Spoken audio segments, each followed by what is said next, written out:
I remember a time when I was approached for a big project with a massive budget, and the client asked for my pricing. Do you know what I did to secure the project successfully? Watch this video to find out.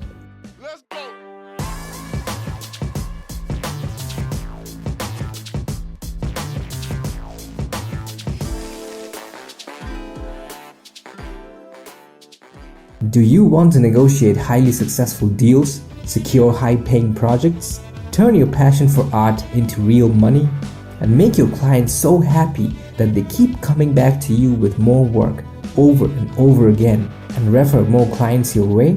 Then this podcast is for you.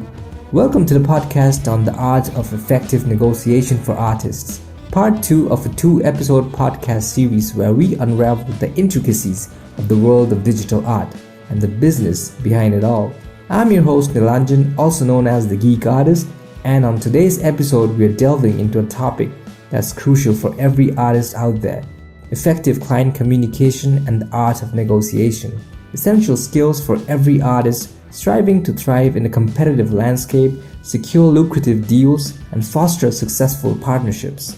If you haven't listened to the first part of this 2-episode podcast series on how to communicate effectively as an artist, where we touch upon fundamental client communication principles such as the power of empathy, active listening, clarity, feedback acceptance, and professionalism, then I highly recommend you to check that out first before you invest the next 25 minutes of your busy day listening to this podcast. Oh, and make sure to listen to this podcast at 1.5x speed and stay back till the end to know all the secrets of negotiating successful deals, what not to do, and how to avoid making the most common mistakes that derail even the most promising projects.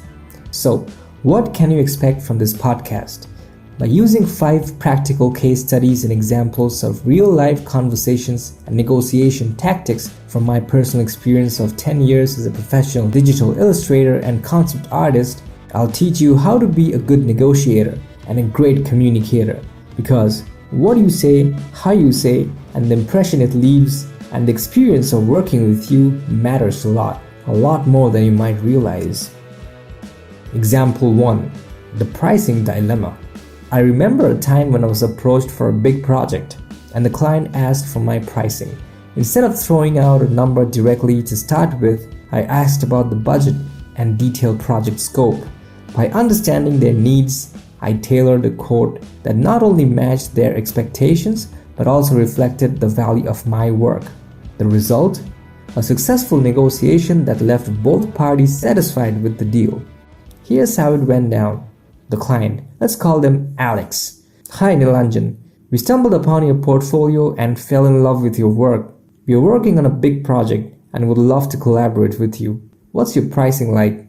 My response, hi Alex, I'm thrilled that you enjoyed my portfolio. Before we dive into numbers, could you share more details about the project? Understanding your vision will help me tailor a quote that aligns perfectly with your expectations. Alex, sure Nilanjan, it's a marketing campaign for a new product launch. We need a series of digital illustrations for online and print materials, including social media posts and banners. What are your rates for something like that? I'm attaching a PDF with details of the requirements with descriptions and references. Feel free to go through it and shoot me a quote. My response, thanks for providing more context, Alex. For a comprehensive project like this, I'd suggest a package that includes concept development, up to 4 free revisions, and the rights to the illustrations for your specific usage. Based on the scope, I would propose a quote of $2,700 for the entire project, according to my usual rates. I'm attaching a PDF with my rate chart and a detailed breakdown of my total quote for this project for your better understanding. But that's not all. Since it's a bulk order and it's the first time we are working together, I want your experience of working with me to feel top-notch in terms of the quality I deliver, the punctuality, and transparency I bring to the table, and I want you to offer all that at a budget-friendly cost. So here's a special $200 discount for you for choosing me for this project and trusting my abilities to deliver. So the final quote comes down from $2,700 to $2,500. How does that sound for you? Alex, wow. That's so kind of you, Nilanjan. I really appreciate it. I've discussed it with my business partner and we are very happy with your quote. Let's move forward. We will be drawing up a contract for you in a day or two. Looking forward. The key takeaway of this negotiation? By understanding the project scope, offering a detailed breakdown of services, and providing a discount as a gesture of goodwill, I not only secured the project but also fostered a positive relationship with the client. This demonstrates the importance of communication, value proposition, and building trust in negotiation.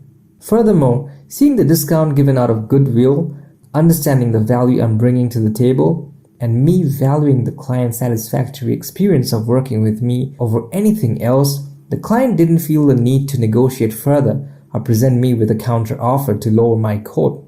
This led to a mutually favorable deal for both parties. Now, here's an alternate scenario of how things could have gone down if I had said the wrong things, leading to me not securing the project successfully. My response to the client's initial message. Thank you for contacting me, Alex. Glad to know you like my work. My quote for the project is $2,700. When do we start? Looking forward to working with you.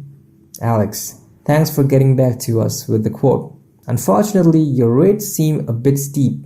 My response. Oh, I can lower the price. How about $2,000 for the entire project? Alex. That's better, but we were expecting something even more affordable. We've been talking with a few other artists and we have found a good match for this project and we'll be moving forward with them. Thank you for your time, Nilanjan. We'll keep you in mind for our future projects. The outcome? By undervaluing my work too quickly, I lose the opportunity to negotiate a good deal and settled for a significantly lower fee, coming off as desperate, failing to communicate any real value proposition, compromising the project's worth, and failing to earn the client's trust and confidence. Now, let's look at example 2, turning revisions into opportunities. Revisions can be tricky, right? Even annoying and frustrating. I once had a client who requested multiple changes to the initial concept of a board game box cover art. Instead of seeing it as a challenge, I turned it into an opportunity. I engaged in open communication, suggesting improvements that aligned with the client's vision while maintaining the essence of my style. The client appreciated the collaboration and it strengthened our working relationship. It's been more than 5 years and we still work together. And the funny part, this client now requests little to no revisions now because by now they trust my vision and the value I add to the project and that I have their best interest in mind. Here's how it went down. The client, let's call them Alex again. Nilanjan, I love your concept, but I have a few revisions in mind. Can we make some changes? My response, absolutely, Alex. I see revisions as an opportunity to enhance the project. Let's discuss your ideas and we can work together to refine the concept. You should know that I consider your input invaluable. Given your years of experience in designing and publishing one successful board game after the other, I have a lot to learn from you, and I feel it's an honor that I'm here to bring your vision to life. So please, let's hear what you have in mind regarding the changes. Alex, that's great, Nilanjan. I appreciate your flexibility and your kind words. You too should know that I'm glad I'm working with a talented artist like you, and I have full faith in your ability to bring my vision to life. After these few revisions, I promise it's not a lot, just a few tweaks here and there. I really value and appreciate all the hours you have put into this beautiful box cover art. It's been really great working with you. So, I was thinking about tweaking the color palette and adding some elements to better align with our brand guidelines. How does that sound for you? I'm attaching a PDF with a short list of the requested changes along with some reference images. My response, I'm absolutely on board with those changes, Alex. Let's schedule a follow-up meeting to further discuss into the adjustments you have in mind. I have a couple of questions, and thanks to your suggestions, I came up with a few ideas I would like to test out that I feel would enhance the final result even better. I want to make sure every detail reflects your brand and vision seamlessly. The key takeaway here, my collaborative spirit and the willingness to accept feedback positively and making adjustments help gain the client's trust and confidence. Expressing my eagerness to learn and grow from their experience and invaluable expertise made the client more fond of working with me. And in the long run, the client and I reached a mutual understanding of each other's vision, which we respect, and we continue to work together with collaborative spirit and smoothness even today. Now, here's an alternate scenario of how things could have gone down badly.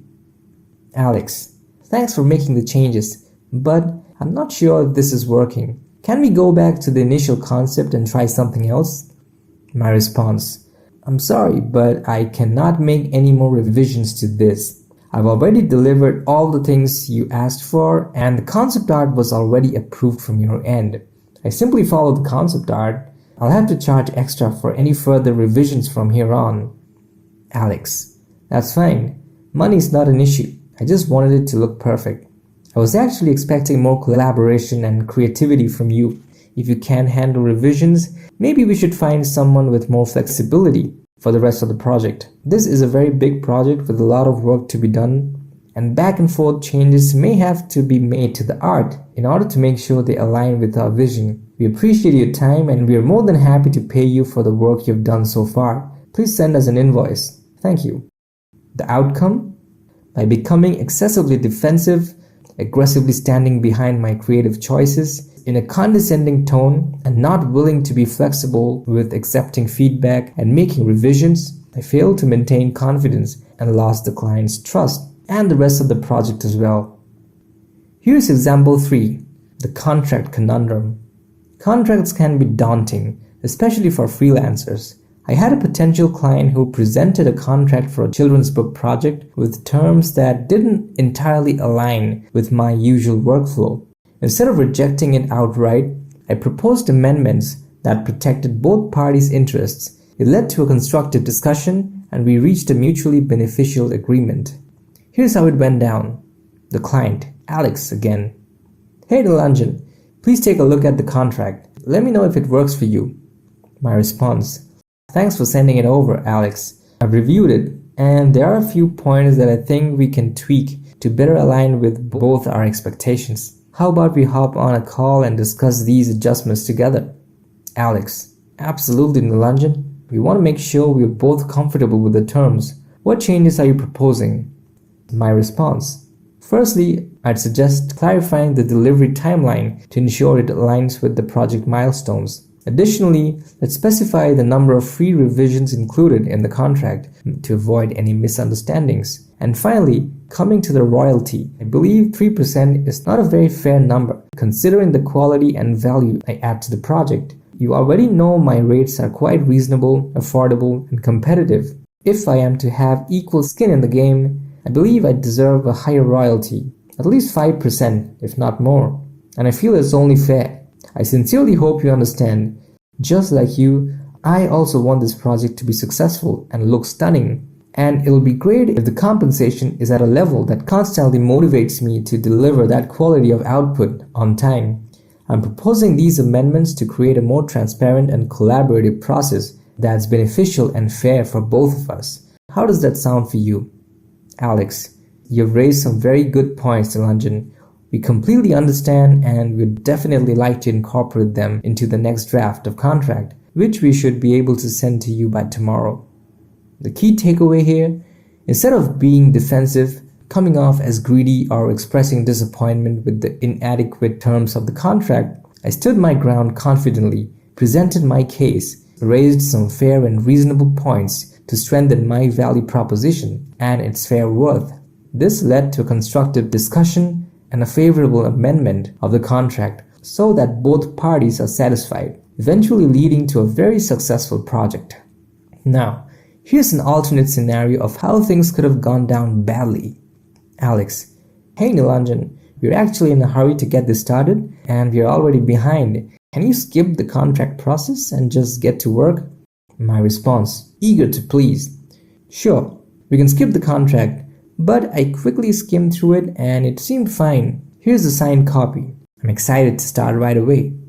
And the outcome?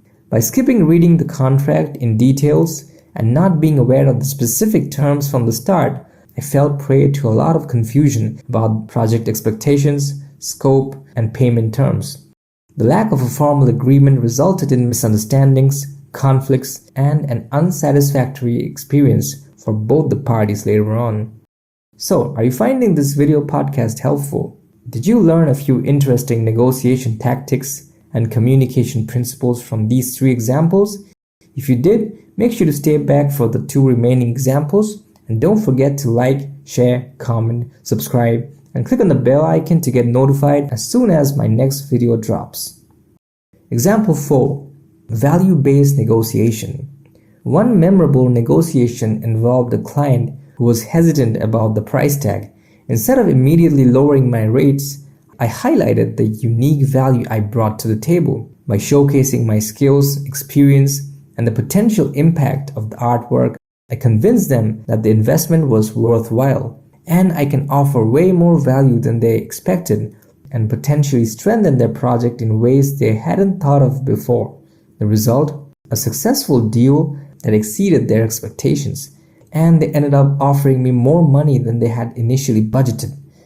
Here's how it went down. The client, Alex again. Thanks for sending us your quote, Nilanjan, but your rates are a bit higher than others we have considered. My response, I completely understand, Alex. What sets my work apart is not just the art style and quality itself, but the entire creative experience I bring to the table. I would love to walk you through how my unique approach can elevate your project and deliver exceptional value that goes beyond the canvas if you give me the opportunity. Alex, I'm intrigued, Nilanjan. Can you provide me a breakdown of what that creative experience entails and how it justifies the higher cost? My response, certainly, Alex. Beyond the artwork, my process includes in-depth research, mood boards, and a collaborative approach that ensures your vision is fully captured with quick turnaround time so that you're left with enough time to focus on your marketing campaign, which is also a place where I can help you out with my previous experience of designing successful ad campaigns for games. Moreover, the fee also covers multiple rounds of revisions to guarantee your complete satisfaction, as well as the full transfer of copyrights and license for commercial usage. This comprehensive package is designed to deliver not just a product, but an unforgettable creative journey and satisfactory experience. I value your time, and over everything else, I value your experience of working with me. With these elements, I believe the investment is justified, considering the long-lasting impact on your project. Alex, that's actually wonderful to hear. My partners and I have been looking for someone who can bring these values and collaborative approach to our project. We're very pleased that you took the time to explain to us your process and all that you can add to the project. We are more than happy to move forward with you, and thanks for mentioning your experience with designing ad campaigns. We actually have a requirement there as well, and we will gladly give you the contract later based on how the project goes. But for now, you can expect to receive the contract for this project by the end of this week. We're looking forward to working with you. The key takeaway here, value is subjective and can extend beyond the product itself. By highlighting the unique creative experience, expertise, and additional services I can provide, I demonstrated the value proposition that justified my slightly higher rates. It's crucial to effectively communicate the added value we bring to the table and how it aligns with the client's goals and needs. By confidently standing my ground, not lowering my price, and making a reasonable and fair case justifying my rate and how the invaluable service I'm providing is actually worth a lot more than what I'm charging, I earn the client's trust and confidence and convince them to hire me for more potential work later. Now, here's an alternate scenario of how things could have gone down badly.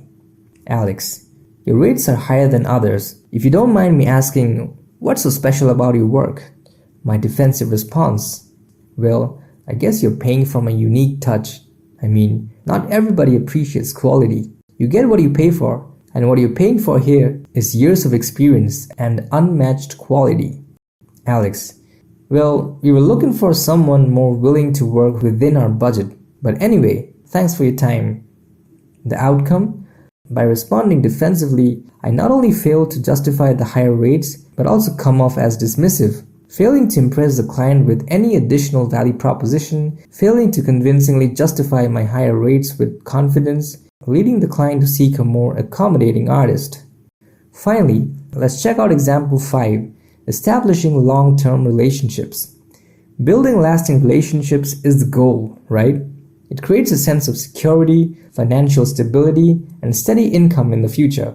I once worked with a client who initially hired me for a small project. Instead of treating it as a one-off, I invested time in understanding their future needs, actively communicated, and stayed in touch on a regular basis. By demonstrating reliability, transparency, and consistently delivering high-quality work, I turned a single project into an ongoing partnership. It just goes to show the power of building relationships beyond a transaction. They turned into one of my recurring clients, and we still work together very frequently, even now. I ended up being their go-to guy for all art requirements.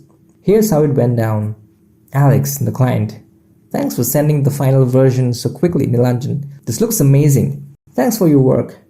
My response: "It was a pleasure working with you, Alex. I really enjoyed the collaborative approach we have harbored together. It's not often that I get to work with clients with artistic vision and an eye for finesse that aligns with mine. Thanks for being so understanding and accommodating. I really appreciate and admire your patience and generosity.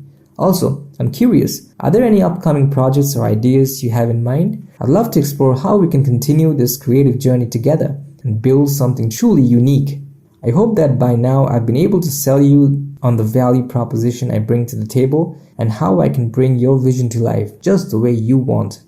Alex: "Actually, Nilanjan, we have a series of events lined up for the next quarter and we'll need consistent visual content. And I'd rather stick to you than go through the daunting task of finding another artist who fits the bill. It's been amazing working with you.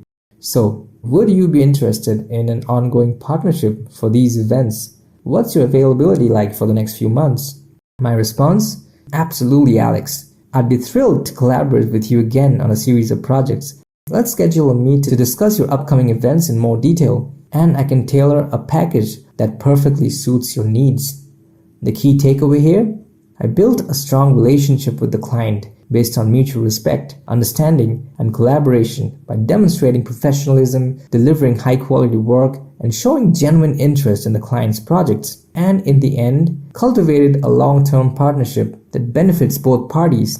Effective communication, flexibility, and a willingness to adapt to the client's needs are essential elements for fostering ongoing success in creative collaborations. Now, here's an alternate scenario of how things could have gone down badly. The client: "This is really good, Nilanjan. Thank you for your work. Payment sent." My response: "Thanks. Payment received. Let me know if there's anything else you need my services for." Alex: "We do have a few other requirements for this project, but we might try someone else for those for more diversity. But we'll definitely keep you in mind for future needs." My response: "Oh, were you not satisfied with my work? I'll give you a discount on the next ones. Please, I really need the work." Alex: "It's not about the money, Nilanjan. We were just exploring different styles. We loved your work and we would like to explore a few other styles too. I hope you understand. Let's see how it goes with someone else. But all the best." The outcome? By immediately offering a discount and expressing desperation, I appeared financially unstable, lacked communicative professionalism, and lost the chance to collaborate on future projects, failing to secure a long-term collaborative partnership with this client.